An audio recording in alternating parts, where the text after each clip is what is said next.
소득공제 100% 된다고 해서 벤처 투자 함부로 했다가 3천만원 그대로 공중분해된 분들이 정말 많습니다. 심지어 어떤 상품은 소득공제가 100%가 아니라 겨우 10%만 공제해주는데 그것도 모르고 가입하시는 분들이 계십니다. 오늘은 딱 5분만 투자하세요. 벤처 투자로 원금은 안전하게 지키면서 나라에서 주는 세금 환급 다 챙기는 방법을 완벽하게 알려드립니다.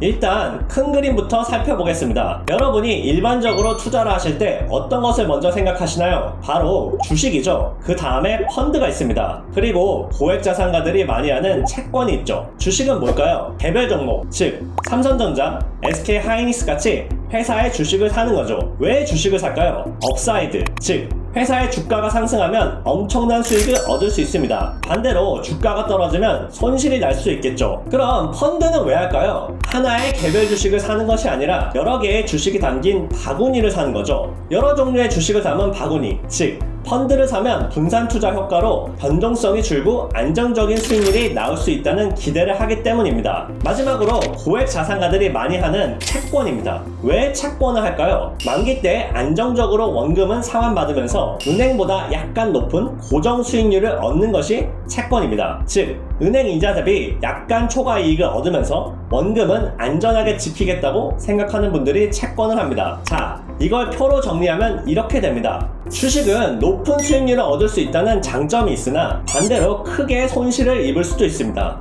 펀드는 여러 개의 주식에 분산 투자를 해서 수익률은 다소 떨어지나 손실도 크지 않다는 장점이 있습니다. 마지막으로 채권은 안전하게 원금을 지키면서 은행 이자보다 높은 고정 수익을 얻을 수 있다는 장점이 있습니다. 단점은 그 수익이 3-4% 수준으로 크지 않다는 점이죠.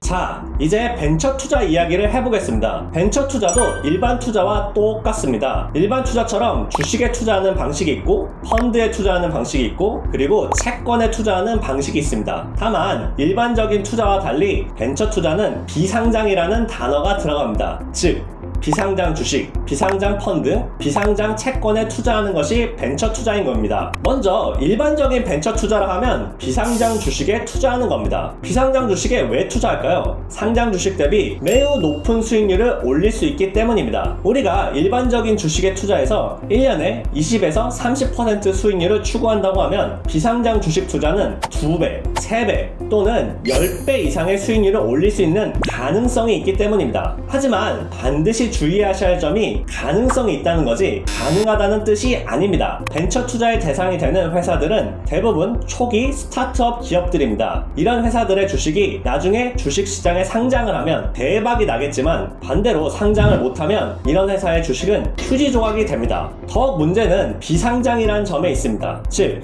여러분이 비상장 주식을 사면 팔고 싶어도 팔 수가 없습니다. 벤처 투자는 투자한 회사가 상장을 해서 대박이 나거나 아니면 휴지 조각이 되는 뭐 아니면 도 같은 성격의 투자인 겁니다. 단 비상장 주식에 투자하는 가장 큰 장점이 있죠. 바로 소득공제입니다. 3천만원까지 100% 소득공제가 되기 때문에 약 40%의 세금을 환급받습니다. 즉 내가 투자한 비상장 주식이 휴지가 돼도 40%는 세금 환급을 받았기 때문에 나의 원금 손실은 60%만 되는 것이죠.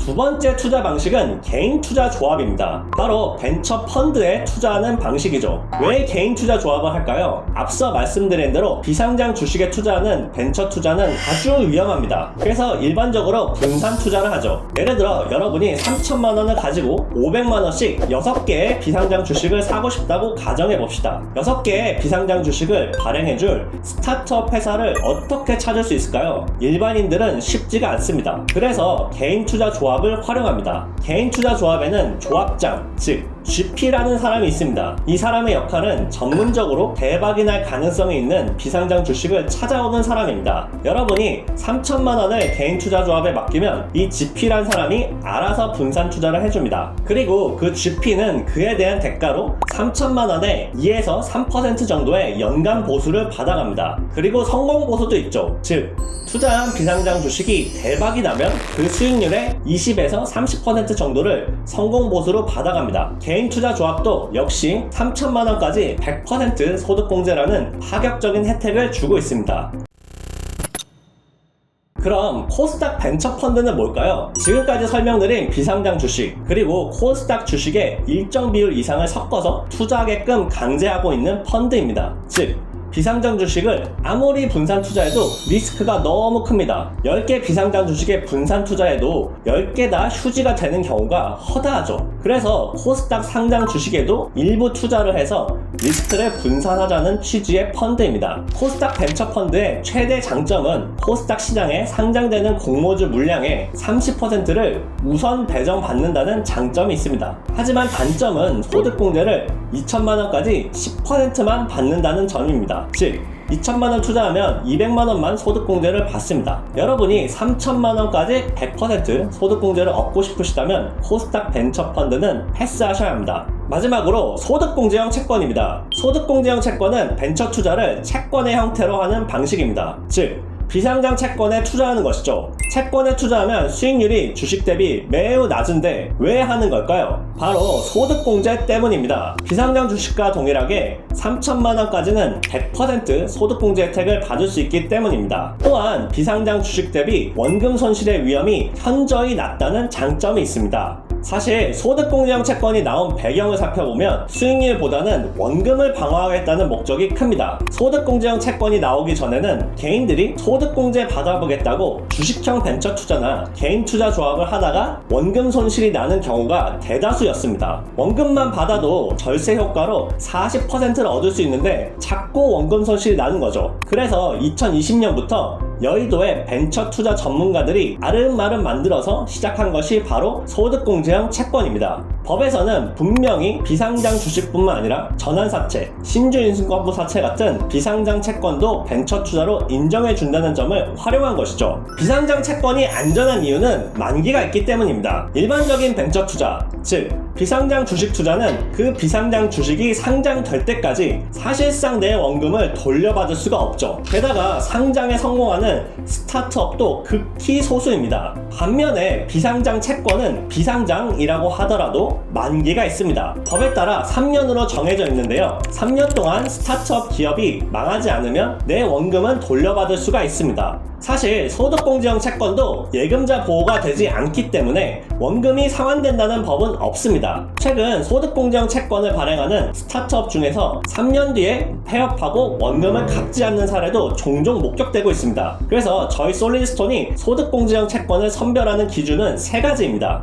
첫 번째 안전장치는 계약서에 반드시 원금 사용처를 명시하는 것입니다. 고객님이 투자하신 소중한 돈을 벤처기업 대표가 임의로 다른 데 쓰거나 사적으로 굴릴 수 없도록 법적 계약서에 원금의 용도를 딱 못 박아둡니다. 투자금의 투명성을 완벽하게 확보하는 장치입니다. 두 번째 안전장치는 바로 회사의 재산을 확인하는 것입니다. 즉 10억 원의 투자를 진행하는 회사가 있다고 하면 그 회사가 가진 재산이 최소한 10억이 있는지를 확인합니다. 투자를 받는 회사가 돈을 벌던 못 벌던 상관없이 재산만 있으면 원금을 갚을 수가 있습니다. 세 번째로는 선순위 채권자의 지위입니다. 만약 극단적으로 회사가 원금을 못 갚으면 그 회사는 파산을 하겠죠. 앞서 두 번째 원칙에 따라 회사는 투자자의 원금보다 많은 재산을 가지고 있습니다. 하지만 아무리 회사에 돈이 많아도 대주주나 은행이 먼저 돈을 가져가 버리면 남는 게 없겠죠. 그래서 솔리드스톤은 항상 투자자의 원금이 1순위인지를 확인합니다. 즉 회사가 파산하더라도 빚잔치를 통해 내 돈을 먼저 받을 수 있는 법적 권리를 확보하는 것입니다. 자, 지금까지 주식형 벤처 투자부터 개인 투자 조합, 코스닥 벤처 펀드, 그리고 소득공제형 채권까지 벤처 투자의 다양한 종류를 살펴보았습니다. 어떤 상품이 더 좋다, 나쁘다를 평가할 수는 없습니다. 하지만 본인이 원하는 수익률과 감내할 수 있는 리스크에 맞는 상품을 선택하는 것이 중요합니다. 솔리드스톤은 소득공제형 채권 전문 기업이고요. 소득공제형 채권에 대해 더 궁금하신 점이 있으시면 고정 댓글에 있는 링크를 통해 상담 신청을 해주세요. 이 영상이 마음에 드셨다면 구독과 좋아요 부탁드립니다. 감사합니다.